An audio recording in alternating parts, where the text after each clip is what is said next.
I just got done doing a 15-second short on how to get a clean paint job in your garage, and it was good information in those 15 seconds, but it's basically, they were basically things that either you know and just aren't used to applying on a daily basis, or you've heard of it and just really haven't applied it, or maybe you do, but you're missing a few elements.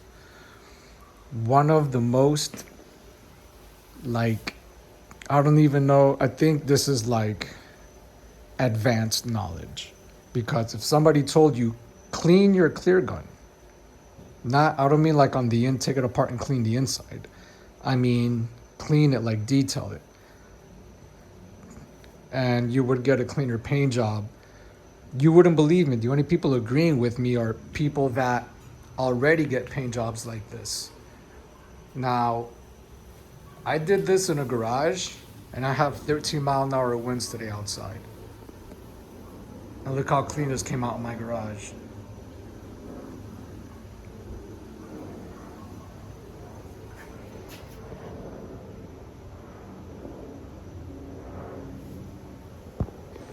Now, if I told you all I had to do was clean my gun to do that, yeah, that's, it takes more than just cleaning your gun to get a paint job this clean.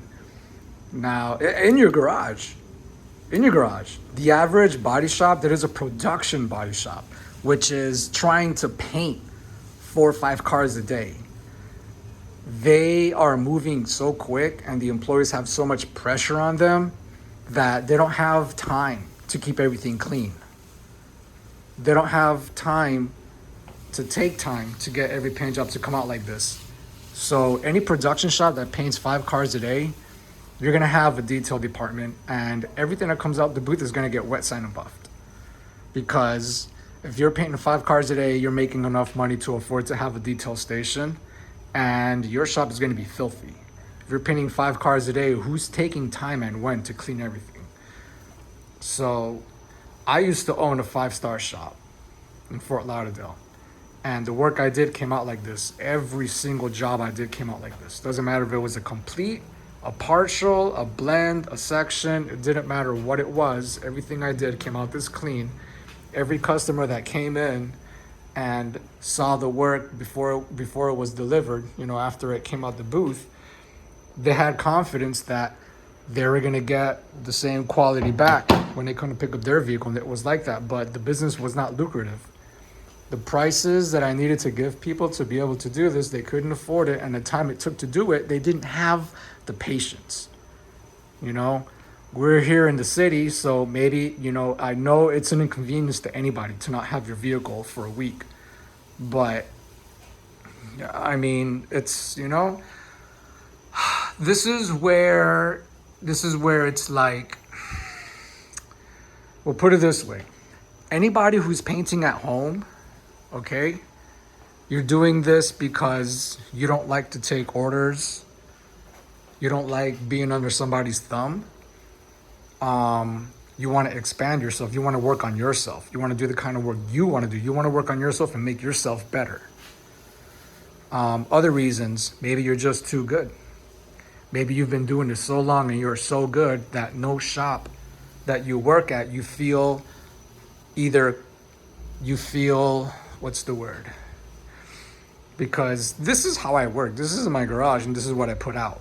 Now, if I'm gonna work anywhere, I want to be able to do the same kind of work. I don't want to work somewhere where, the boss or the shop owner is just telling me, just paint it, get it done. I need this delivered today. And you're getting, the body work looks like shit, or maybe the body work is okay, but then the prep looks like shit. And either you waste your time. If you have to like sand anything in the spray booth, you're already going backwards. You're already adding dirt in there. Okay, anything that goes into the spray booth should be clean enough to deliver after the masking paper is taken off of the car. You shouldn't, if you have to wash a car, if you have to like degrease and pressure wash the engine bay on a vehicle and vacuum it and all that stuff after it's been painted, that means it went in there with all that dirt on the car. If you have to clean it anyway before delivering it, why not clean it before it goes in the booth? Why bring dirt every time, every car that goes in there is full of dirt, and then they want to come and clean it afterwards, after the fact, and half of the dirt's on the paint job, and then they're wet sanding and buffing the paint job. I mean, what's the rush to get it into paint if it still can't leave till you do the other stuff? This is why I'm working out of my garage, because I've worked for people, I've owned my own shop. I have many times kind of just like taken leadership in any shop. Now, anybody out there that wants to manage a shop, or maybe you just want to manage the paint department, maybe you just want to manage the employees that you work with on a daily basis. Maybe you just want to be able, for once, not call the shots, but have enough influence on your employees to where you can put out this kind of work, and then you can prove to your employees and say, look, you see what I'm talking about? If you do X, Y, Z, I can do this. And where am I going with this? Because I've been there and I've done that. I've achieved it. But can I say this? You ever heard a term, if you want something done right, you got to do it yourself? You've heard that a million times, So this is where I'm getting at. In order for me to take leadership anywhere, if I was to go out and get another job today, I can almost guarantee you that within a couple months, I'm going to be running that shop. And I running it, I mean, like, I come in and I got my coworkers doing what I need them to do, like satisfying me. And the way to do that, the way to have that power and influence on people, here's the trick. Here's the trick right now. You ever heard the term fake it until you make it? Well, it's not exactly like that. It's more like, the way I like to call it is going undercover. If you want to be a manager, right? You want to be like a floor man. You want to be an assistant manager. Start acting like it. Don't tell anybody what you're doing and what your plan is, because they're going to sabotage you and they're never going to let you get there. You play undercover, okay? Just pretend that you already have that position and see how good you can do at it. See how good you can pull it off.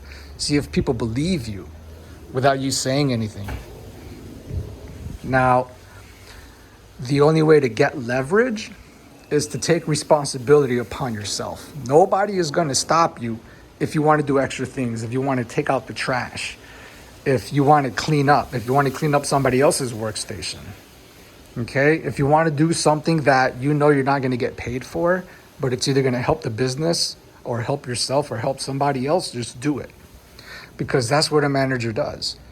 A lot of people, they want the title, they want the privilege, they want the respect, they want the pay, but they don't want the responsibilities that come with it, and they don't know how to handle the responsibilities that come with it, and they don't even know which ones those responsibilities are, because then you would know what the weak areas in the business is. You would know where the business needs help. You would know where your coworkers, your employees need help. You would know what's lacking where and what to do to correct it.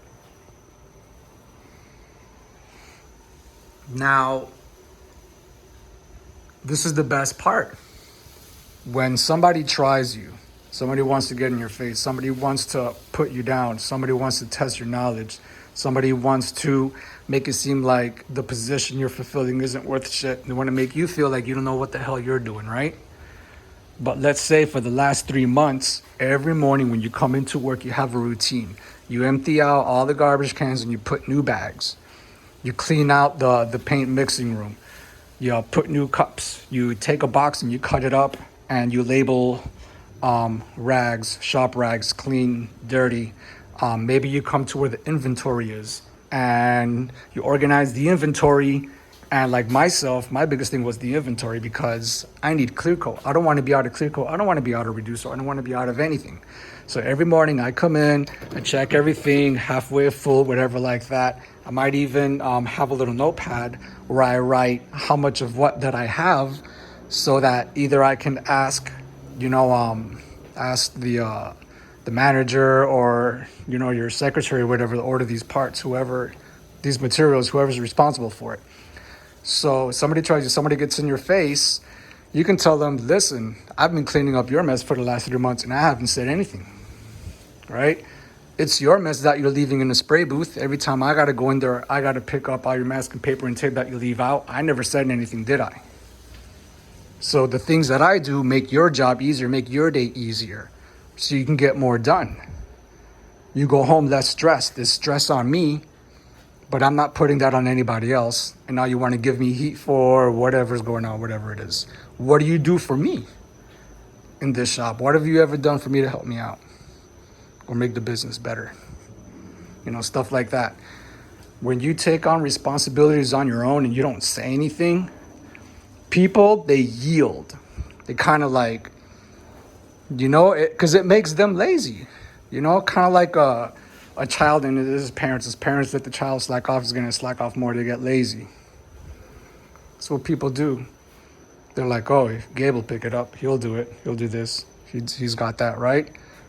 But all that is, people that take advantage of that, they're just hurting themselves because they're making themselves lazy and they're making themselves weaker. You're helping them for them to have a better day at work and do better at their job. And the things that I would do to help them were things that actually made my day easier too. You know, you just got to be creative. As far as this clean paint job goes, and I didn't believe it. This is advice that I was given in my earlier years. I had like about 14 years painting when somebody told me this.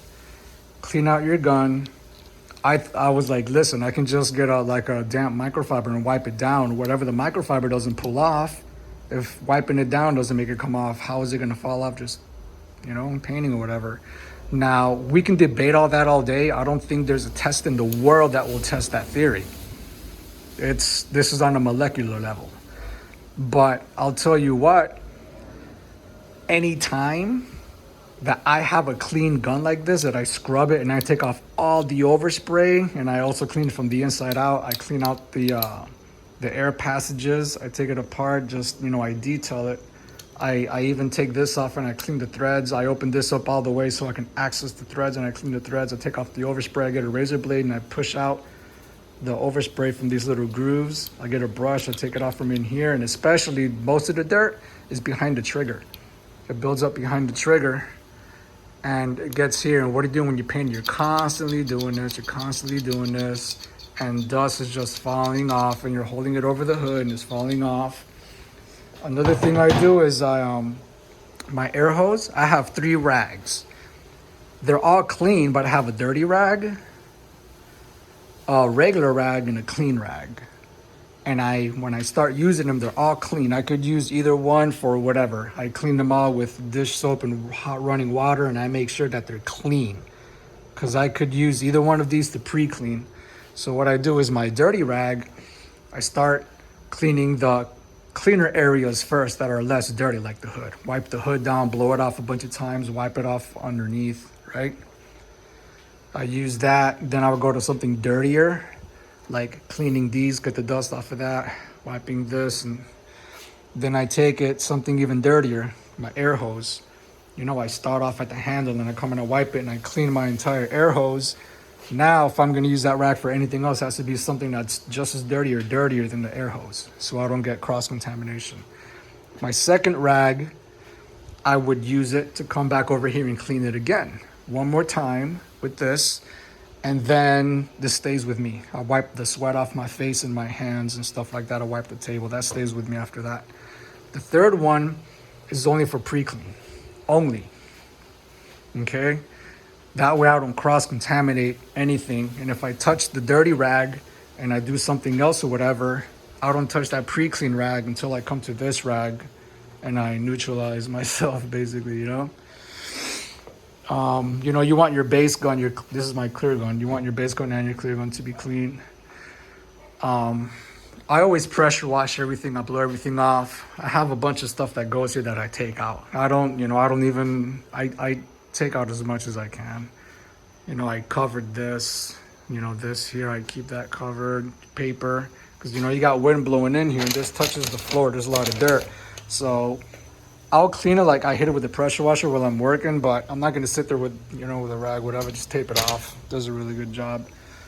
So, and I come outside and I pressure wash everything. I pressure wash the leaves that are on the grass and I push them all out across the sidewalk onto the that little median there for parking. Push all the leaves, all the dirt. I blow it all off of my yard and I wet everything. I wet the dirt, make sure everything stays down, and then I put the pressure washer away and I leave my water hose so I can keep everything wet. You know, as soon as everything starts to dry up, I stop what I'm doing. I come out and I wet everything again, keep the floor wet. Right before I start doing my clear coat, I wet the garage floor, and you'll see all the white overspray. All the white overspray from shooting white, all that stuff lands. Everyone's gonna land on here, and the wind's gonna be moving. It's gonna be falling down. So I'll come and I'll wipe this. If it's bad, I'll wipe it. If not, you know, there's not that much stuff on it. You know, I'll wipe all that stuff, but you can see all the overspray rinsing off. Come all that over here, all that white paint. Make sure it just rinses and goes away. I come and I start clearing. Now, people tell you to get a clean paint job, you don't want to use a lot of air pressure. Now, that's true, because high air pressure will disturb dirt in the air and it'll lift things, and air pressure causes wind movement. Okay, but if you do everything to the best that you could, all this was covered up with the bag too, all this stuff. You do everything that I'm talking about, or anything that you can do that you see in your garage, to clean everything and sanitize it and create a new environment. Even if you want to get this kind of bag and just bag up your entire garage, then you have a spray booth. I don't care what anybody says. That's a fucking spray booth. You do that in the floor, you can paint a whole car in here if you can fit it. It'll come out perfectly clean because you have brand new walls everywhere. Now, to get it looking like glass, because you can get a clean paint job and it not look like glass, because you have a lot of material, a lot of orange peel, a lot of material build up and stuff. So using higher air pressure is going to help that land wetter, okay, and lay out and flat.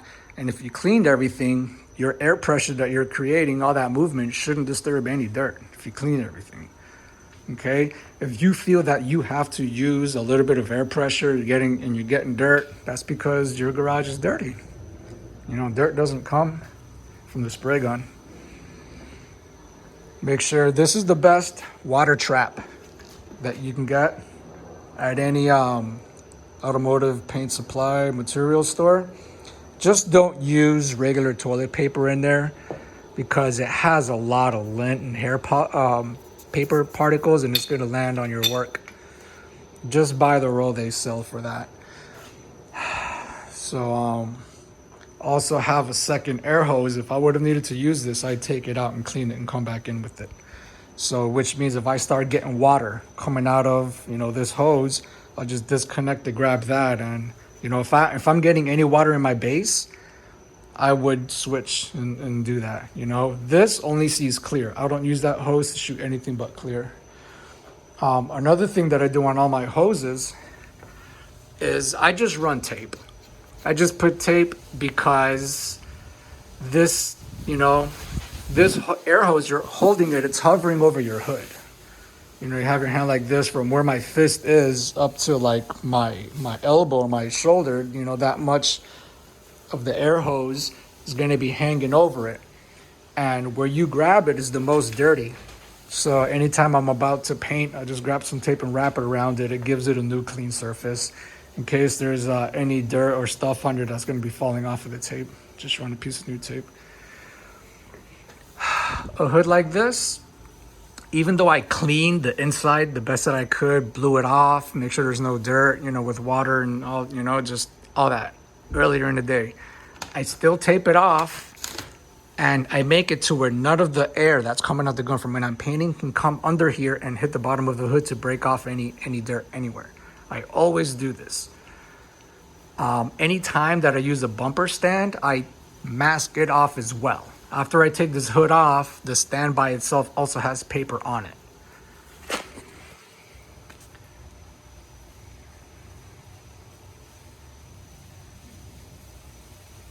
I don't know if this shows anything, but because these things, they get the dirtiest.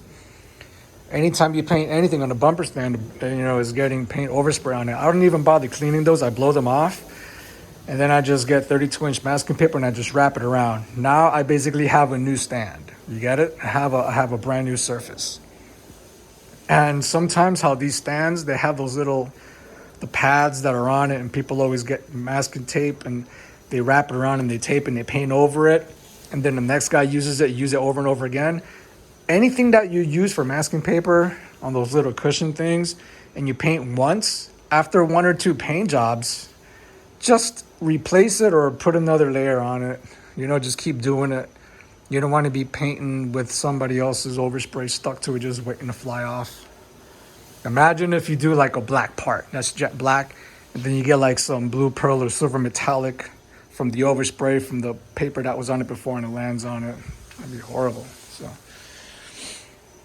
I could talk about more stuff we could do all day, just, like nerding out on auto body and paint, but 21 minutes is long enough.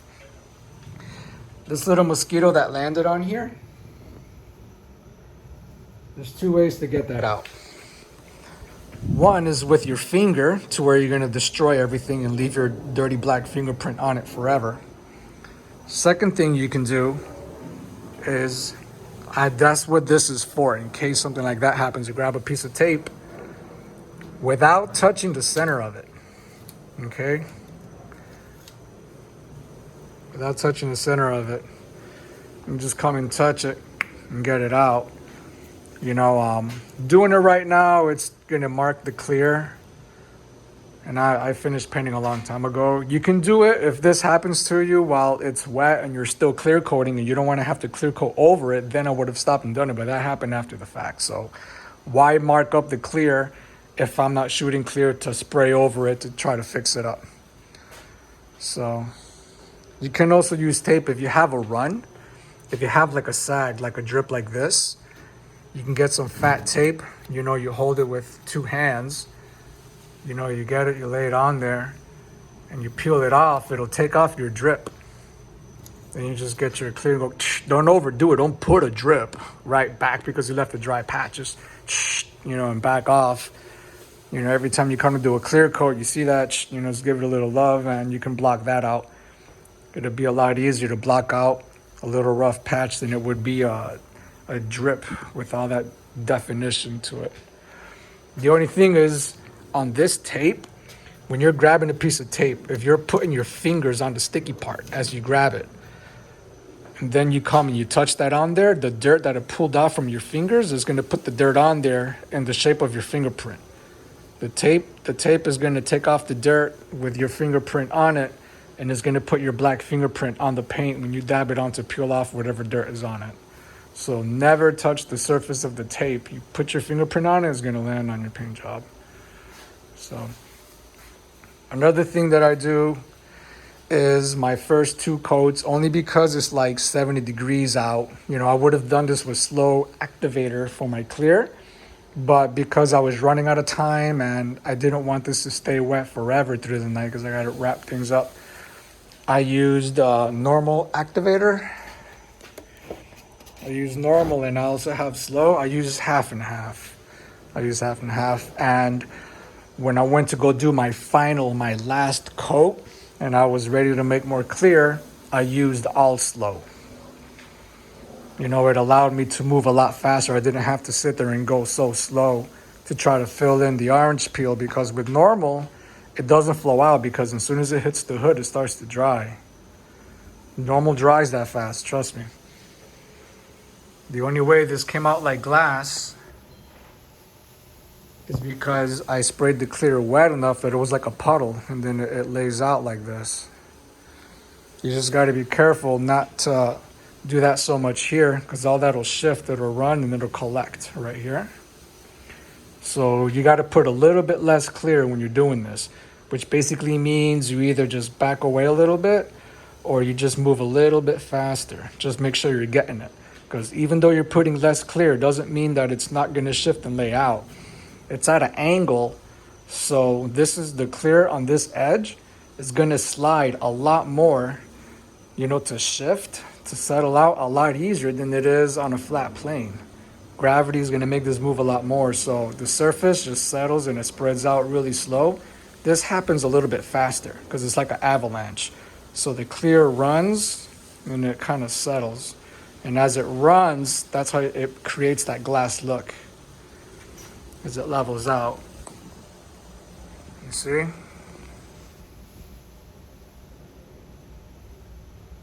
If I was to put the same amount of material build on there that I do on the top, it would have had, like I said, a run. There would have been a line of like this drip if I would have came down this way.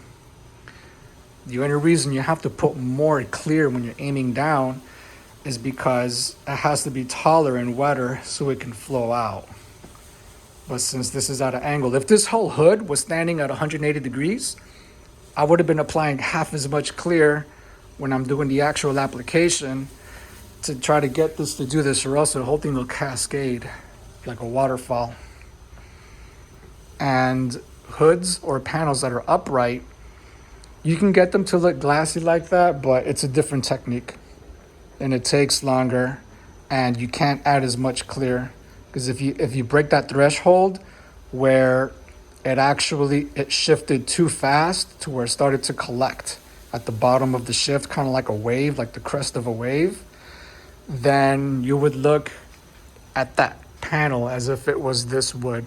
You look at it sideways and you see like all these ripples, all these little cascades. It would just look like intense orange peel. From the front, it would look nice, but from the side, a professional would suggest that it's wet sand and buffed because it's too much material build.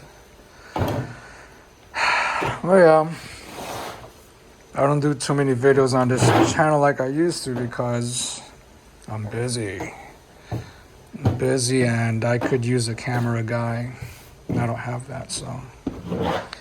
Anyways, you found this useful or helpful if you've ever painted anything at home in your garage. If you're into this trade, it'd be interesting to hear people's comments, know what the rest of the world is doing today.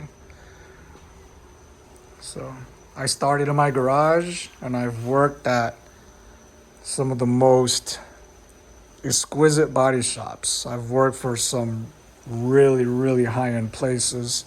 I used to paint Ferrari and Lamborghini and Doral autobody before going back to my garage. I started in my garage. I went out. I was at the pinnacle of my game. I won.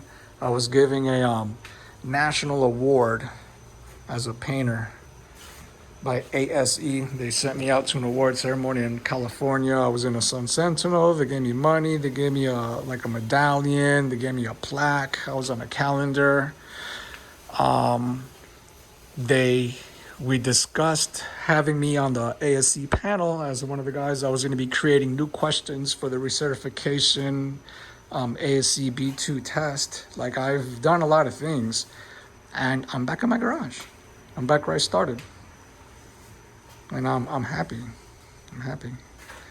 So, you guys, leave your comments. Let me know what you guys are doing. I don't know if you guys are into video games or if you're still doing manly stuff like we used to do.